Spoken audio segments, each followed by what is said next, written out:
우리 옆에 있는 분들에게 한번 인사할까요? 안녕하세요. 잘 지내셨어요? 네, 반갑습니다. 이제 봄이 되었습니다. 순천에는 참 봄이 아름다워요. 매화꽃도 피었고 이제는 벚꽃도 피겠죠. 매화꽃이 저는 순천에 와서 처음 봤는데 이게 듬성듬성 피어 있는 것처럼 보이지만 참 예쁜 꽃이고, 가장 추운 겨울을 가장 일찍 피는 꽃이 매화꽃인 것 같아요. 그래서 가장 아름다운 꽃이 아닌가라는 생각이 드는데, 여러분 오늘도 주의 말씀 가운데 우리의 심령이 깨지고 하나님의 말씀이 꽃피는 귀한 말씀의 시간이 되기를 바랍니다. 오늘 여러분 창세기 49장 말씀, 39장 40장 말씀을 통해서 우리가 하나님 앞에 동행함에 대하여 좀 살펴보려고 합니다. 우리는 지난 시간에 요셉의 이야기를 통하여서 형통이라는 것을 한번 살펴보았습니다. 형통이라는 것이 무엇이냐? 내가 하고 싶은 대로 하는 것, 대박을 치는 것, 이게 형통이라는 것이 아니라 성경에서 말하고 있는 이 형통이라는 것은 좀 다르죠. 하나님의 뜻대로 이루어지는 삶, 쓰임받는 삶, 하나님의 말씀대로 많은 생명을 구원하는 것이 바로 형통이에요. 그리고 그 형통 속에 들어가는 것, 곧 하나님의 구원 속에 우리도 들어가는 것이 바로 형통한 삶이다라고 우리는 배웠습니다. 그리고 지난 시간에는 우리가 살펴보지 못한 한 부분이 있는데, 그게 뭐냐? 창세기 39장의 초반부와 마지막 부분에 동일하게 형통이라는 단어로 시작하고 끝을 맺는데, 이때 형통이라는 단어와 함께 등장하는 또 다른 단어가 있어요. 그 단어가 무엇이냐? 제가 한번 39장 초반부를 제가 한번 읽어볼게요. 여호와께서 요셉과 함께 하심으로 그가 형통한 자가 되어. 이때 형통이라는 단어와 하나님이 요셉과 함께 했다라는 함께라는 단어도 등장해요. 여러분 마지막 부분은 여러분들이 한번 읽어보실까요? 39장 21절입니다. 같이 한번 읽어보실까요? 시작.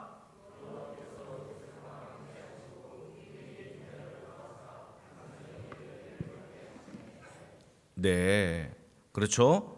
여호와께서 요셉과 함께 하심으로 그가 형통한 자가 되었다라고 성경은 기록하고 있습니다. 여러분, 그러니까 형통이라는 단어와 함께 등장하고 있는 내용이 무엇이냐 하면 하나님이 요셉과 함께 하셨다라는 거예요. 이 함께함이 다른 말로 동행이라고 말할 수 있는 겁니다. 여러분, 우리는 하나님이 나와 함께한다, 당신과 함께한다 라는 말을 쓸 때에 보통 어떨 때 쓰느냐 하면 그의 삶이 모든 것이 다 잘 되고 자녀들도 공부를 잘하고 좋은 대학교 가고 뭐 알아서 척척 모든 일들을 다 잘하고 아프지도 않고 이런 거를 볼 때에 하나님이 당신과 함께 하십니다 라고 말을 한단 말이죠. 그런데 성경에는 그렇지 않아요. 요셉만 봐도 그렇지 않잖아요. 특히 복음서를 보시게 되면은 하나님이 우리와 함께 하는 것과 성공되고 잘 되는 것과 그렇게 크게 같은 맥락으로 걸어가는 게 아니에요.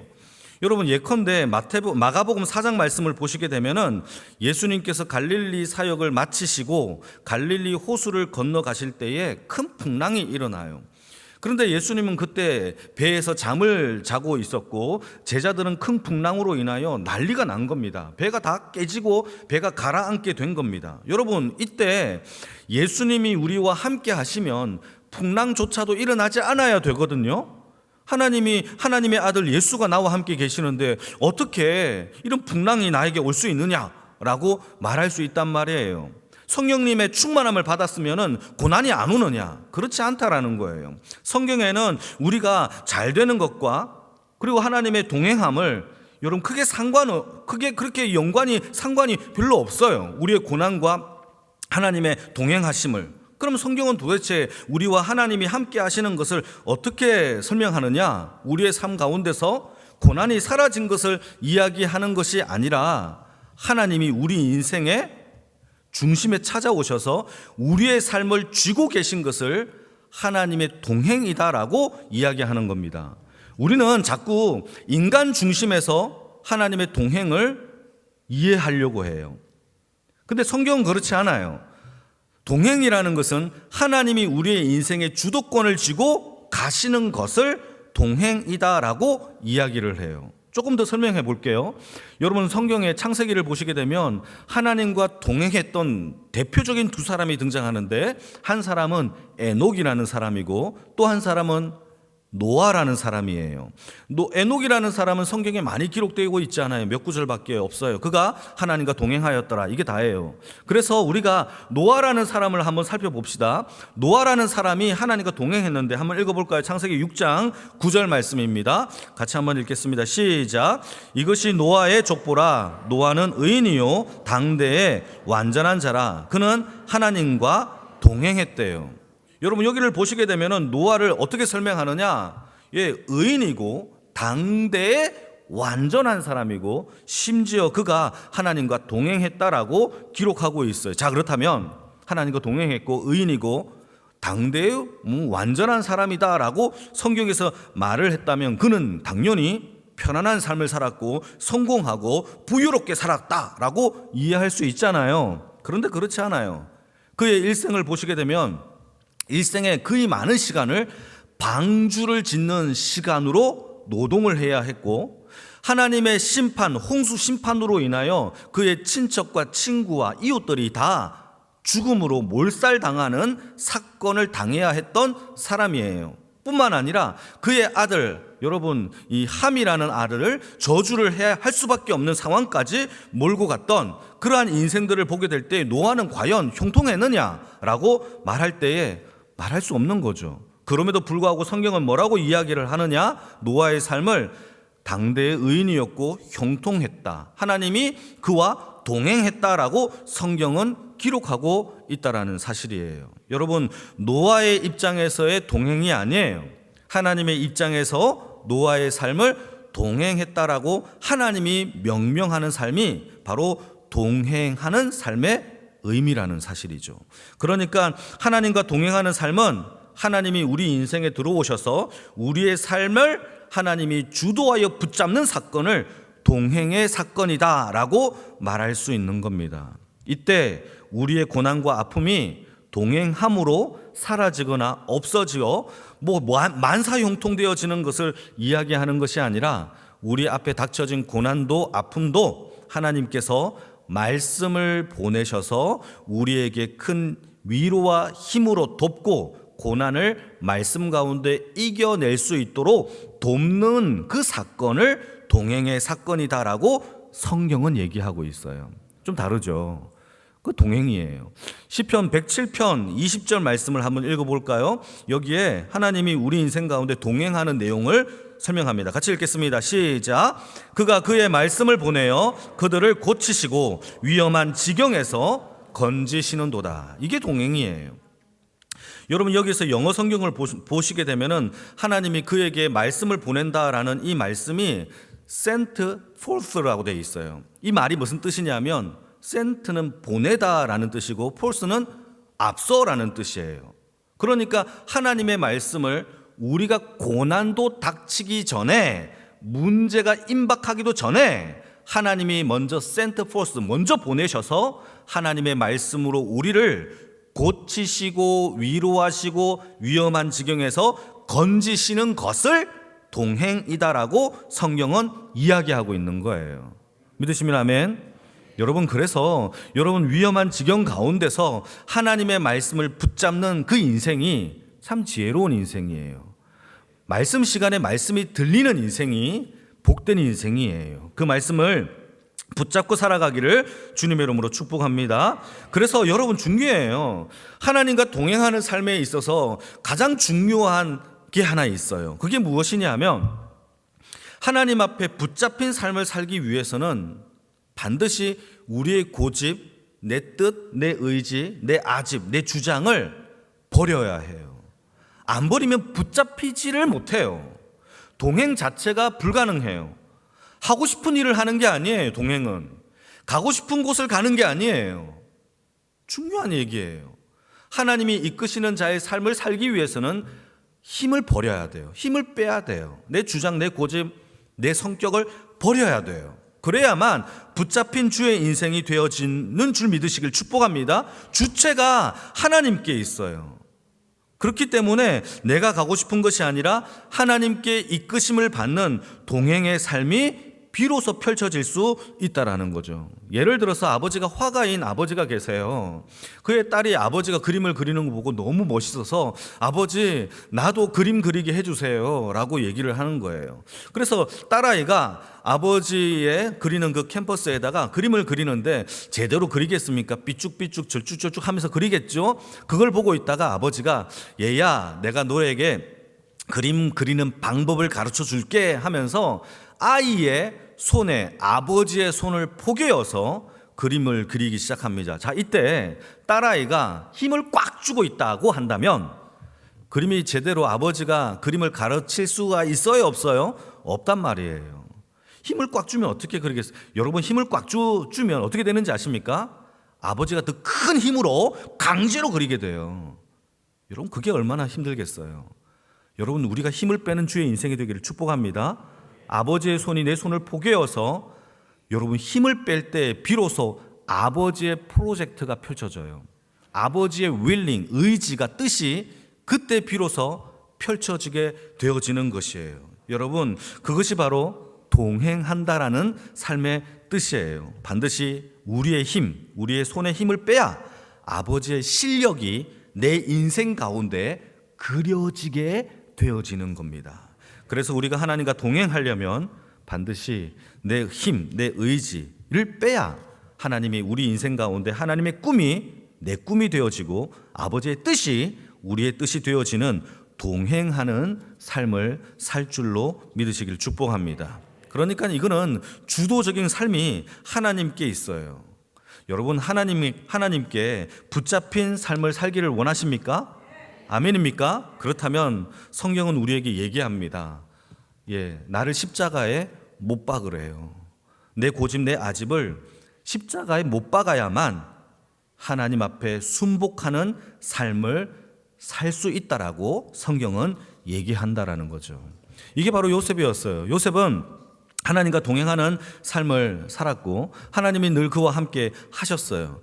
그래서 큰 누명을 받아 왕의 죄수들이 갇히는 감옥에 갇히게 된 거예요. 잡범들이 갇히는 감옥이 아니라 왕의 죄수들이 갇히는 감옥에 갇히게 된 겁니다. 그리고 거기에서 두 명의 왕의 신하 두 명을 만나게 되어지는데 한 사람은 술 맡은 관원장, 한 사람은 떡 굽는 관원장, 이 두 사람의 왕의 신하를 만나게 됩니다.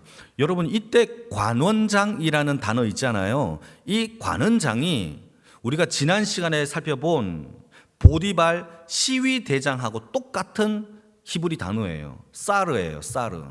이 사르는 곧 무슨 뜻이냐? 왕의 최측근이라는 뜻이에요. 똑같은 직분이에요. 관원장과 친위대장이. 그러니까 술 맡은 관원장, 떡 맡은 관원장이 둘 다 장관들입니다. 장관급. 그러니까 여러분 이것을 생각해 볼 때 술 맡은 관원장, 떡 맡은 관원장이 주방에서 요리하는 그 정도의 요리사 정도가 아니에요. 무엇이냐면 왕이 먹고 마시는 모든 것을 총괄하는 음식을 맡은 장관 두 명을 의미하고 있는 겁니다. 그때 그 당시에 애굽이라는 나라는 중앙 집권 체제였고 왕을 신격화했던 체제입니다. 그러니까 그 왕을 신격화하고 왕 중심의 체제 속에서 권력을 가진 자는 어떤 사람이냐? 왕을 자주 만날 수 있는 자가 권력을 가진 거예요. 왕을 알현하는 횟수가 많으면 많을수록 큰 힘을 가진 자들이, 이게 바로 사르예요. 그러니까 두 떡과 술 맡은 관원장들이 이런 큰 권력을 가지고 있었는데 여러분 그 사람들이 감옥에 갇힌 겁니다. 뿐만 아니라 떡과 술을 맡은 이 관원장이 어느 정도로 힘을 가지고 있느냐? 그때 그 당시에는 애굽에는 왕의 이렇게 왕조를 이렇게 음해하고 시해하려고 하는 시도가 참 많이 있었거든요. 그러니까 술에다 독을 타고 음식에다 독을 타서 죽이는 사건들이 참 많이 있었어요. 그러니까 왕이 술과 떡을 자기에게 먹이는 것에 대하여 가장 신뢰하지 않는 사람에게 맡기지 않는단 말이죠.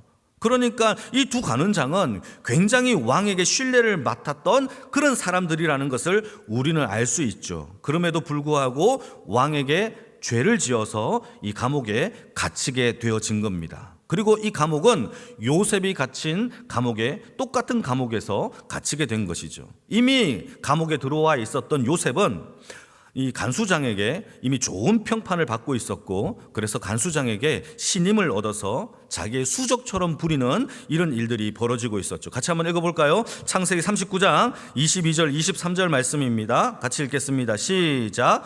간수장이 옥중 죄수를 다 요셉의 손에 맡김으로 그 재반 사물을 요셉이 처리하고, 간수장은 그의 손에 맡긴 것을 무엇이든지 살펴보지 아니하였더라. 여기까지. 그러니까 여러분, 여기서 말하고 있는 재반이라는 단어는요, 히브리 말로 전부라는 뜻이에요. 간수장은 요셉을 신뢰하여 전부 다 맡겨 놓은 것이 바로 요셉의 이 지금 재반 오브를 맡았다라는 뜻입니다. 그런데 여러분, 그 당시에 왕의 사르인 최측근이 두 술관원장, 떡관원장이 자기 감옥에 들어온 겁니다. 간수장이 생각할 때 어쩌면 이 사람들이 복직될 수 있으면 어떻게 되겠습니까? 그러니까 관원장이, 이 두 장관이 감옥에 왔으니까 간수장의 입장에서는 이 두 관원장을 잘 섬겨야 되겠죠. 감옥 속에서라도. 그래서 똘똘한 요셉을 이 두 관원장에게 맡겨버린 겁니다. 수종될 수 있도록 해버린 것이죠. 그렇게 수종을 들다가 어느 날 요셉이 두 장관을 수종들기 위하여 들어가 보니까 이 두 장관의 얼굴이 너무나 근심의 빛으로 가득 찬 거예요. 그래서 요셉이 이렇게 물어봅니다. 한번 읽어볼까요? 창세기 40장 7절 말씀이에요. 같이 읽겠습니다. 시작. 그 주인의 집에 자기와 함께 갇힌 바로의 신하들에게 묻되 어찌하여 오늘 당신들의 얼굴에 근심의 빛이 있습니까? 어디 아프십니까? 왜 이렇게 근심이 있습니까? 라고 물어보는 거예요. 그러자 8절 그들이 대답하기를 이렇게 대답을 합니다. 8절도 한번 읽어볼까요? 시작. 그들이 그에게 이르되 우리가 꿈을 꾸었는데 해석할 자가 없다라는 거죠. 감옥 속에서 두 장관이 꿈을 꾸었어요. 근데 해석할 사람이 없었다라는 거예요. 여러분, 그 당시 꿈이라는 것은요, 그 당시의 꿈은요, 자신의 인생과 뿐만 아니라 나라의 운세를 점치는 하나의 수단이었어요. 그는 그때 그 당시에 하나의 상식이었어요. 별들을 연구하여 점성술이 발달되었는데 별들을 통하여서 나라의 길흉을 점쳤던 시대가 바로 이 시대였어요. 여러분, 이거는요 정말 중요한 거예요. 이거는 애국뿐만 아니라 페르시아, 바벨론, 아수르도 전부 다 길흉을 별과 꿈으로 해석을 했단 말이에요. 그리고 이렇게 꿈을 해석하는 자는 아무나 될 수 있는 것이 아니라 전문 기관 속에서 훈련을 받고 합격하여, 그리고 난 다음에 이 훈련을 다 통과해서야 박사라는 직위, 술사, 술객이라는 지위를 그들이 받았던 거예요. 그러니까 꿈을 꾸었는데 자신의 인생을 점치는 꿈 같은데 이 꿈을 해석할 자가 없는 거죠. 만약에 감옥에 있지 않았더라면 당연히 술사를 찾아가서 내 꿈을 해석해 주시오 라고 부탁을 했겠지만, 감옥에 있으니까 자기의 꿈을 해석할 자가 없고 근심의 빛이 가득했던 겁니다. 그때 이 얘기를 들었던 요셉이 뭐라고 얘기를 하느냐? 8절 하반절에 이렇게 얘기합니다. 제가 한번 읽어볼게요. 요셉이 그들에게 이르되 해석은 하나님께 있지 아니하니까 청하건대 나에게 말해보세요 라고 이야기를 하는 것이죠. 여러분, 평소에 요셉이 감옥 속에서 얼마나 바른 청년입니까? 정직한, 성실합니까? 그리고 언제나 늘 정직한 행동을 하니까 그런 청년인 요셉이 이 두 관원장에게 얘기를 하니까 너무 신뢰가 가는 거죠.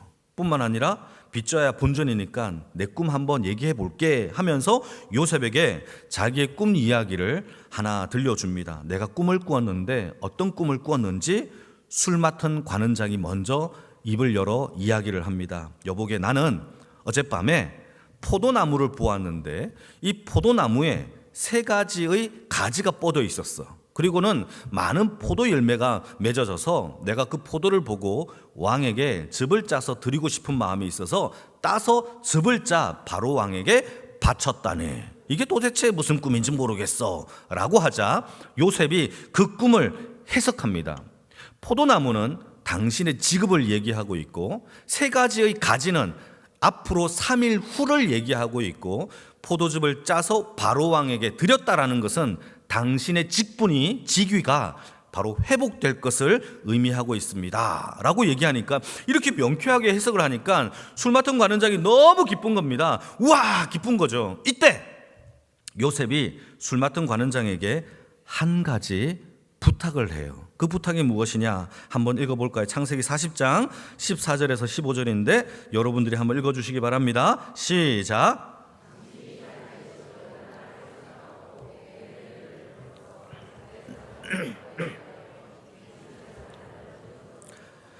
나는 히브리 땅에서 끌려온 자요 여기서도 옥에 갇힐 일을 행하지 아니하였나이다. 여러분, 요셉이 중요한 얘기를 해요. 여러분, 지금 이때 요셉은 나의 사정을 왕에게 알려서 이곳에서 나를 벗어나게 해달라고 요셉이 간청하고 있어요. 자, 그렇다면 요셉이 지금 감옥 생활이 행복한 거예요? 행복하지 않은 거예요? 행복하지 않은 거예요. 이때 요셉의 나이가 28살이에요. 그리고 앞으로 2년 후에 애굽의 총리가 됩니다. 왜냐하면 2년 후에 바로 왕이 꿈을 꾸거든요. 그리고 30살에 총리가 됩니다. 그러면 2년 전이니까 28살이 되겠죠. 그런데 여러분 생각해 보십시오. 17살에 형의 시기를 받아서 애굽으로 팔렸고 그간 동안에 수많은 어떤 고생하다가 앞으로 감옥에 몇 년을 더 있어야 되는지 2년을 더 있어야 되는데 얼마나 더 있었는지는 모르겠지만 그 감옥 속에서 요셉은 늘 언제 죽을지 모르고 언제 괴롭힘을 당할지 모르고 이 어둠 속에서 늘 살아야 했던 삶이 바로 요셉의 삶이에요. 그런데 성경은 하나님이 동행했대요. 근데 성경은 그를 형통하게 하나님이 형통한 삶을 주었대요. 너무 이상하잖아요. 그러니까 여러분, 하나님의 형통과 동행은 우리의 삶의 여건과 상황과 상관이 없어요. 하나님의 말씀이 내게 있고 그 말씀대로 살아가고 그 말씀이 나에게 응하기를 역사되어 단련되어진다면 그게 바로 형통이고 하나님과 동행하는 자의 삶이라는 사실을 우리 기독교인들은 그거의 정체성을 바로잡아야 한다는 사실입니다. 세상의 성공이 아니라는 거예요. 하나님의 말씀대로 살아가는 그 구원 속에 있는 것이 바로 하나님의 동행의 삶이라는 사실을 믿으시길 축복합니다. 요셉은 어두웠어요. 답답했어요. 언제 2년 후에 자기가 총리가 될 걸 알고 있었나요? 모르고 있었어요. 그러니까 부탁을 하는 거예요. 여러분, 어쨌든 이렇게 꿈을 해석을 하고 나니까 옆에 있었던 떡 굽는 관원장이 옳다. 와, 저거 꿈을 좋게 해석하네. 나도 좀 꿈을 해석해 주오 라고 하면서 요셉에게 자기의 꿈 이야기를 다시 들려주기 시작합니다. 나는 말이야 라고 꿈을 해석을 해달라고 들려주니까 그 꿈의 이야기를 다 들었던 요셉이 다 듣고는 이렇게 얘기합니다. 당신의 꿈은 좋은 꿈이 아니라고. 3일 후에 바로가 당신을 처형할 꿈이다 라고 해석을 한 거예요. 그리고 결국 3일 후가 되었을 때에 술 맡은 관원장은 다시 복직이 되었고 떡 맡은 관원장은 바로 처형을 당하여 죽는 사건이 벌어지게 되죠. 자, 이때 술 맡은 관원장이 복직이 되었어요. 자, 그렇다면 요셉이 그에게 부탁했던 바로 왕에게 나의 억울함을 하소연해 주세요라고 했던 이 이야기를 술 맡은 관원장이 얘기했을까요? 안 했을까요? 안 했어요. 성경에 기록되기를 술 맡은 관원장이 요셉의 은덕을 까먹은 거예요. 한번 읽어볼까요? 창세기 40장 23절입니다. 같이 읽겠습니다. 시작. 술 맡은 관원장이 요셉을 기억하지 못하고 그를 잊었더라. 어떻게 잊을 수가 있죠? 저는 못 잊을 것 같은데 여러분, 참 놀랍게도 이렇게 기억이 나지 않는 것도 하나님의 섭리예요. 이 기억이 언제 나느냐? 2년 후에 나요. 참 신기하죠? 2년 동안 요셉은 여전히 감옥 속에 있어야 했지만, 그러나 여러분, 모든 것이 다 하나님의 은혜로 역사되고 있는 것을 성경은 얘기하고 있습니다. 요셉을 묵상해 보면 사실상 떡 맡은 관원장에게 자기가 부탁한 게 있기 때문에 얼마나 기다렸을까요? 내일이면 소식이 올려나? 일주일이 지나면 소식이 올려나? 한 달이 지났어요. 1년이 지났어요. 1년 반이 지났어요. 2년이 지나도 나를 잊었구나라는 상실감에 얼마나 큰 좌절이 그의 인생 가운데 있었겠습니까? 그게 바로 요셉의 삶이었어요. 그러다가 때가 되어 2년이 지난 이후에 바로 왕이 심각한 꿈을 꿉니다. 이건 나중에 우리가 살펴볼 거예요. 심각한 2개의 꿈을 꾸는데 아무리 박사를 찾고 술객을 찾고 술사를 찾아도 자기의 꿈, 바로 왕의 꿈을 해석할 자가 아무도 안 나타나는 거예요. 그때 최측근 사르인 술 맡은 관원장이 왕의 꿈을 해석할 자가 없는 것을 보고 번뜩 2년 전에 자신의 꿈을 해석했던 감옥 속에 있는 요셉이라는 청년을 기억해내는 거예요. 그리고는 이 요셉이라는 청년을 바로 왕에게 소개하고 요셉이 이 바로 왕에게 소개되고 이것을 계기로 애굽의 총리가 되는 사건들의 역사가 펼쳐지게 되는 것이죠. 여러분, 큰 그림을 봤을 때에 요셉이 감옥에 갇힌 것은 애굽의 총리가 되기 위한 하나의 작은 발판에 불과했던 것이죠. 우리는 안 보여요, 그게.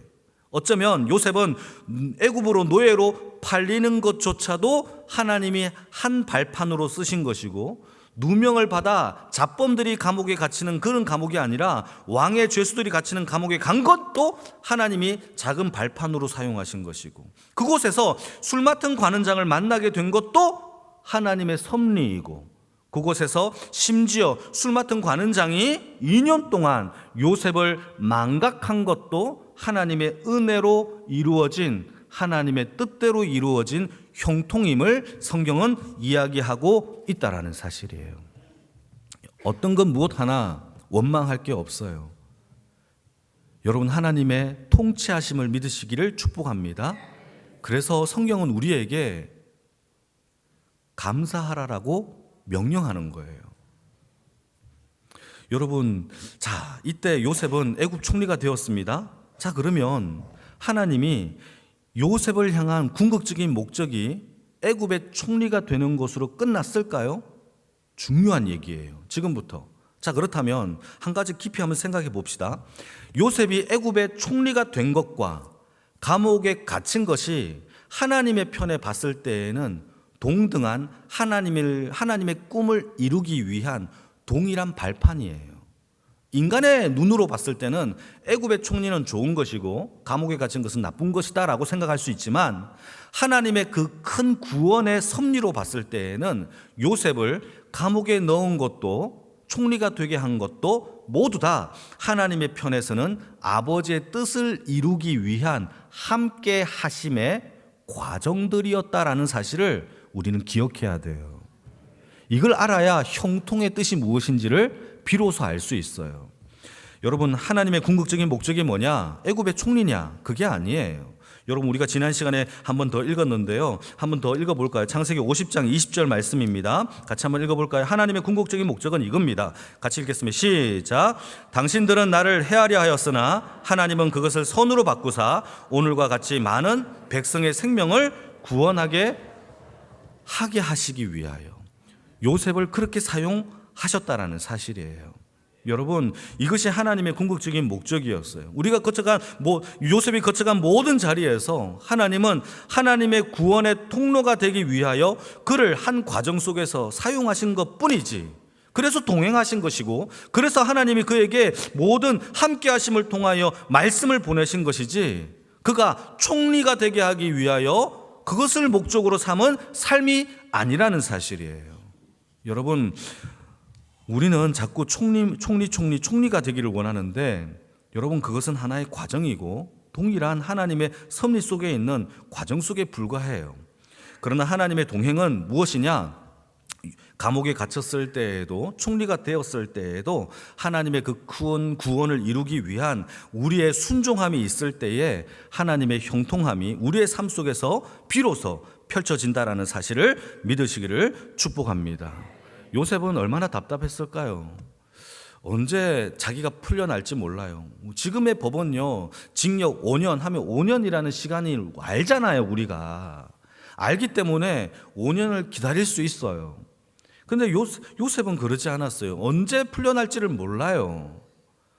이 어두움과 이 막막함과 절망은요, 아는 것과 모르는 것 차이가 얼마나 큰지 몰라요. 오직 하나님만 바라보고 살 수밖에 없는 거예요. 하나님, 나를 한 번만 구원해 주세요. 한 번만 더 구원해 주세요. 그 말씀을 붙잡고 살아갈 수밖에 없는 삶이 요셉의 삶이었어요. 이때 요셉이 어떻게 이겨내느냐? 먼저 보내신 하나님의 말씀을 붙잡고 힘들 때마다 말씀으로 힘을 얻고 말씀이 응하여 단련하여 하나님과 동행하는 삶을 비로소 그가 힘을 뺨으로 말씀으로 살아낸 것이 성경의 이야기다라는 사실을 여러분 믿으시길 축복합니다. 저는 바둑을 별로 좋아하지 않지만은 바둑을 잘 두는 사람 보니까 되게 멋있더라고요. 이세돌이라는 바둑 프로 기사가 있어요. 그 사람이 예전에 인터뷰를 하는 장면이 펼쳐졌는데 그때 이 사람이 이렇게 얘기를 해요. 자기는 상대방의 50수를 미리 본대요.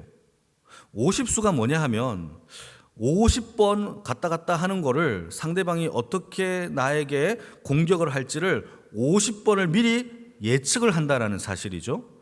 여러분 얼마나 대단한 겁니까? 50번에 이 앞에 펼쳐질 것을 미리 계산하고 있는 것이죠. 자, 그렇다면 하나님은 우리의 인생을 몇십 수를 계산하고 계실까요? 처음과 마지막을 다 계산해요. 그렇다면 여러분 우리 인생 맡겨볼 만하지 않습니까? 맡겨도 돼요. 하나님은 우리 처음과 끝을 다 책임져 주시는 하나님이 신 줄 믿으시기를 축복합니다. 맡길만 해요. 비록 답답하고 어쩌면 앞이 안 보이고 힘들 수 있지만 주님께 맡긴 모든 삶은 하나님께서 내가 힘을 뺄 때에 나를 통하여 하나님께서 우리의 삶에 주도적으로 이끌어 가실 때에 비로소 하나님의 실력이, 하나님의 능력이, 뜻이, 영광이 우리의 삶 가운데 그려질 줄로 믿으시길 축복합니다. 그게 동행이고 그게 함께하는, 하나님이 함께하는 형통의 삶인 줄 믿으시기를 축복합니다. 우리 영광의 모든 식구들이 힘을 뺨으로 하나님의 실력들이 펼쳐지는 그러한 인생들의 삶이 다 되기를 주님의 이름으로 축복합니다.